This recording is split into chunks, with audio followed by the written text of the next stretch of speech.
It is a beautiful Saturday morning, guys. Your host, Satellar Knight, is here with you guys to review the latest and the greatest products in the Yu-Gi-Oh! TCG. We are going to highlight today Phantom Nightmare, and we are going to see the trends that it's following now. Just by looking off at this, guys, if you haven't realized, the price of the cards have dropped significantly since its release from a couple weeks ago, and I am here to review it with you and see if the box is still worth investing in.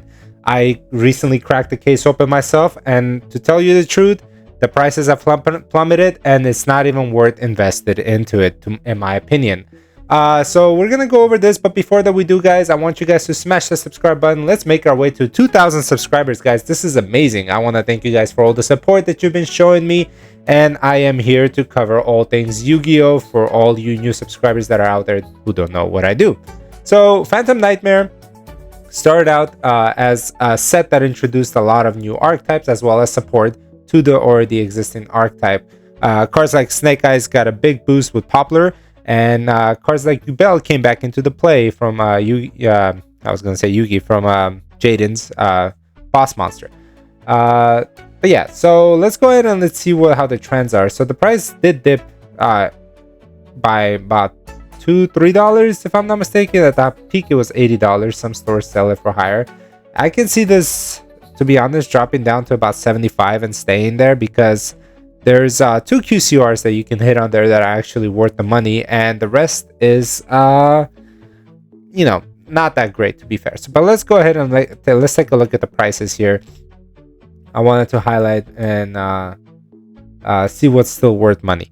So I remember when Quarter Century Promethean Princess came out. I believe at her peak she was over $500, but now we can see it's like steadily tread down faster than you guys can count. As I don't understand why it's sloping the way that it does, but the chase card is clearly not worth investing the whole case in, because even if you do end up pulling it, you are not making anywhere near the amount of money that you are trying to make out of the case, unless you're just trying to get this for bragging rights and you don't care about throwing your money away. But Yu-Gi-Oh! Is a money-driven company, and I don't want to get too much into that, but we all know where they lie with that. They're money first. So yeah, but going based off of this, I think a lot of people are expecting the ban list to come by and kind of demolish the fire deck. I don't think so. I honestly don't think this deck is as good as people are trying to give it credit to. It's not. I think it's a tier 0, sure, but it's not like a definite tier 0 like the tier elements were. The tier elements by themselves, they were not tier 0, but like when the Ishizu cards got introduced, they definitely hit that mark. But anyway, and then we have a QCR low. Voice's Voice is also being introduced in this format. This one's actually making the climb, which I'm kind of happy about, because while everybody was talking about Snake Eyes, I was actually hyped about this archetype. Get your QCRs while you can. 220 is a pretty steep price right now. 230 is actually steadily climbing. And the ratios are pretty insane. I did a case opening, like I said before, and I was only able to pull 1 Seeker Rare. That just goes to show you like how scarce it is. Another cards that are worth noting here is the Poplar dropped. Obviously, it was an Ultra. I remember just looking at this was, let me see if I can still find it. It's not even on this page anymore. Ultra was, yeah, see, it's all the way down to 15. I remember this card when it first started was $74, $75, $70. At mid price, maybe about a couple weeks ago, it was $50, and now, like, as we're entering March, it's $15 a copy. Man, it is not worth investing into. I'll say it again. If you guys are just looking for something to boost your deck, sure, go ahead, buy a case, but that's not something you should be doing. Everything is on the trend downwards. We're talking about all the secret rares. The ultra rares are basically worthless price wise. They're not like your Vados, your all your what do you call that, blah, blah, blah, blah, blah. I can't think of the name. Ashen. Yes, there you go. All the Ashen cards are declining as well.